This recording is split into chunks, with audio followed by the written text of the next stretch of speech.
a player in '96 when Marion Washington was an assistant on the Olympic team. Being a player and having a black female assistant coach, what did that kind of mean to you, and how happy were you when you got to join that kind of elite group, and what did she maybe bring that you hadn't seen before in your playing career? Coach Washington was a very quiet, very thoughtful, very observant. When she spoke, it was with a softness, but very powerful. She gave good insight from a basketball perspective, and she was a great example. If I got a chance to experience being an assistant coach or a head coach, she gave me a good example of what that looked like, and how to perform the duties of an assistant coach on a team like a USA basketball team. Teresa, did you have any follow-up before we go on? As a black woman, did it mean anything more, Dawn, that you got to have her around when you were at your first Olympics? I mean, I think the race thing wasn't as prevalent as it is today. Like, we weren't aware of it, and the thing about it is, it was, USA basketball always has been a place of purity and innocence, and you just come together for a common goal. I think now that we're in a day and age where diversity matters, inclusion matters, I think it looks different, and I think it's appropriate to have just that. I just didn't know the meaning behind it when she was an assistant coach, and when I started coming up in the ranks as an assistant coach, and now that I'm a head coach, I see, my eyes are open to diversity that is in a room. So I don't know if that answers your question, but race and being aware is more prevalent today than it was 25 years ago. Thank you. Next up, we've got Jen Hatfield. Hi, Coach. Just with the news about the USA men's team with players entering protocol and their game tomorrow being potentially at risk, is there any concern about your team or potential exposure? Anytime you hear about a team being shut down, it obviously raises, your awareness, and it puts you in a position of seeing it as this could happen to us. I mean, we are taking every precaution, just like I'm sure the men have. But this disease does not discriminate at all. So I'm always wearing a mask. I wore a mask during the game, and Sue Bird and her teammates couldn't understand what I was saying. So I would drop it a little bit, but I put it back. We're so close. I just don't want to put us in harm's way. Carol Callan is doing a great job at just re-emphasizing the protocols of what needs to take place. So we're all safe. I mean, all of us are vaccinated, and that helps, but I do think we need to safeguard against just being in a crowd, and just be very, very conscious of where you are and what's at stake. And then just one quick follow-up on a slightly different topic, if I may. Yesterday, I asked you about Tina Charles, and you said she was going to play a big role for you. Can you elaborate on that a little bit, on what role you expect her to play with the team? Tina this will be her 3-time, Olympic Games. The experience in post play, our strength to me is in the post, and Tina is a big reason why that is. We'd like for her to be dominant as she has been in the WNBA, and particularly this year. I'd like for her to stretch the floor a little bit more and shoot some threes, and when she's got opportunity to pass the ball and keep our offense flowing, she's very capable of doing that, and we count on her to be that go-to player when she's in the game. Thank you very much. Natalie Hebron, you're next with the next. This is a bit off topic, but last week, Tammy Reese said that she's learned a lot from you since starting at URI. What do you hope you've taught her? And did you always know that she would be a great coach? I don't know what Tammy, I mean, besides, the obvious, which is I think we've had sustained success at South Carolina. So when you see that, you visualize that for yourself. And I'm sure Tammy visualizes that. Tammy is one that has never shied away from working hard in anything that she does. So her success will definitely be built on her hard work, the great habits she created from being at UVA to being at Rhode Island now. And I wish the best for her. I want her to do well. I want her to be in a position where Rhode Island isn't big enough for her, because she has to share her basketball knowledge with more of the mass of people that are out there that love women who just absolutely love what they're doing, and you can see that. And then playing with her in college, did you know she was going to go into coaching, or was that something that developed later on afterwards? With Tammy, I mean, Tammy had these really lofty dreams and goals.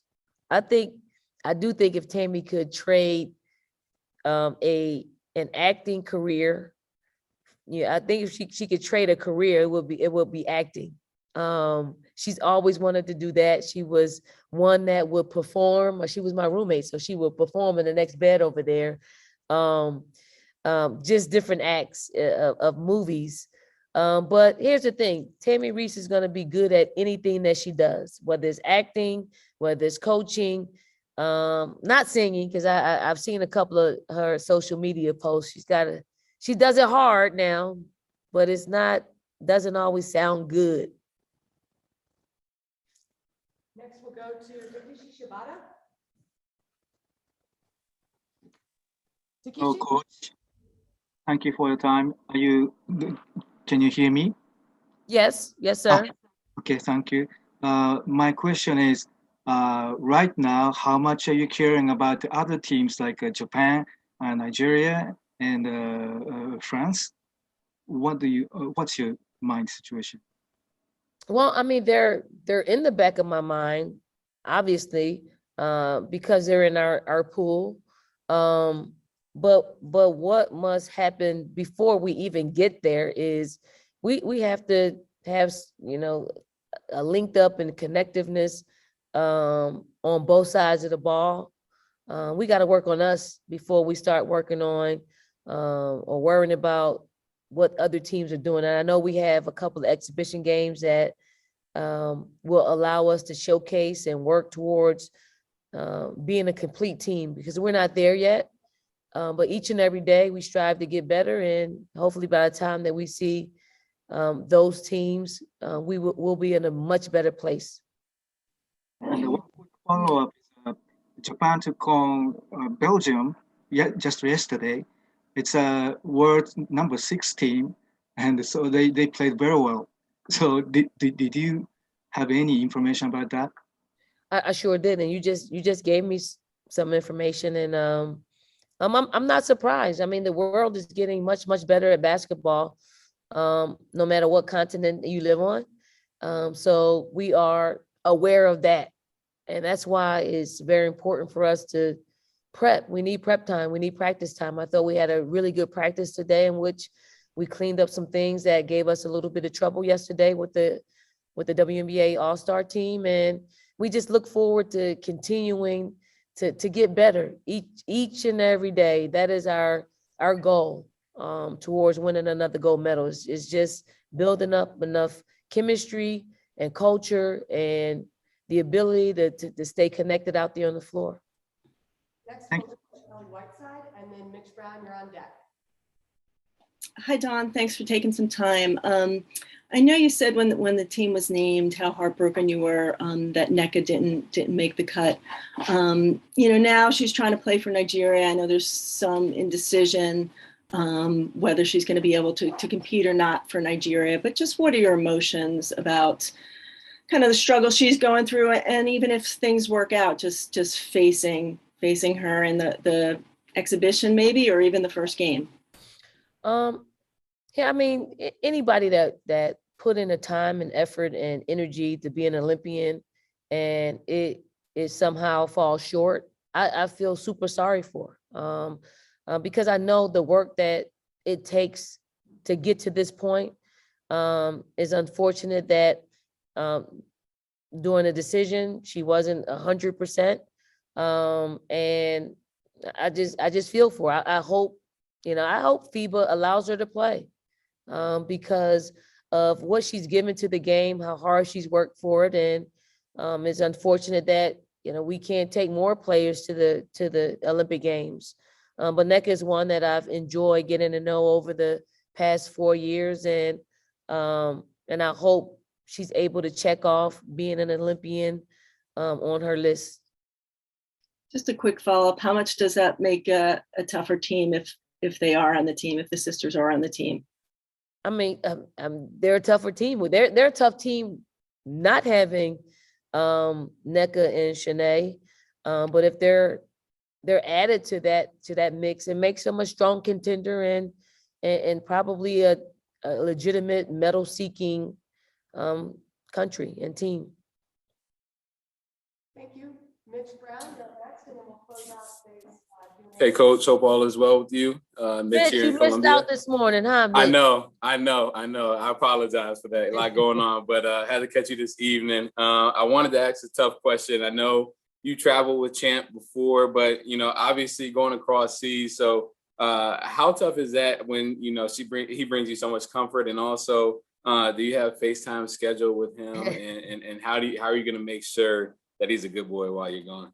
That is the hardest thing in packing and going away for a month. And it's heartbreaking as well, because he knows. I mean, he sees the bags packed. He sees, me folding clothes and putting clothes in the bag.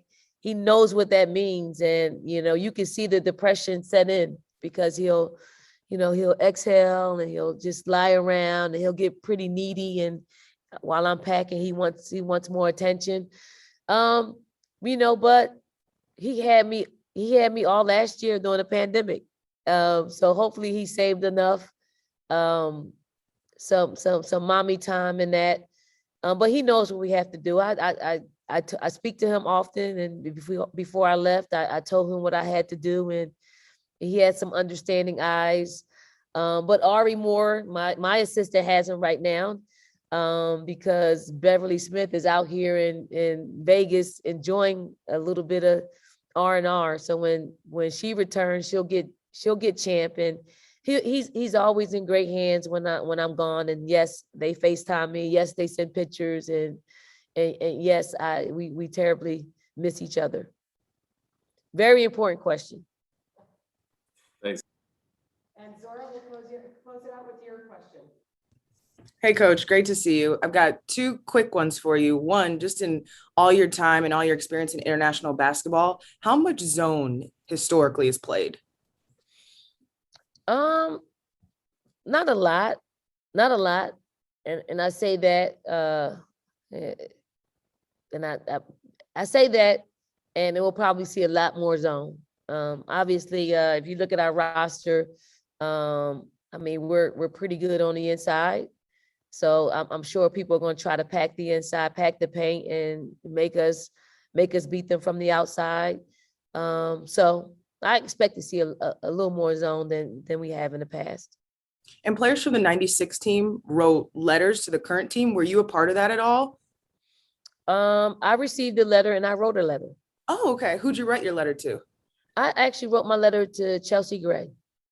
Did you get to pick who you wrote it to? I did get the pick, and I chose Chelsea because it's her first Olympic Games, and she's a point guard, and she's one I've watched over the years, and she's teamed up with someone that's near and dear to my heart, Asia Wilson, with the Las Vegas Aces.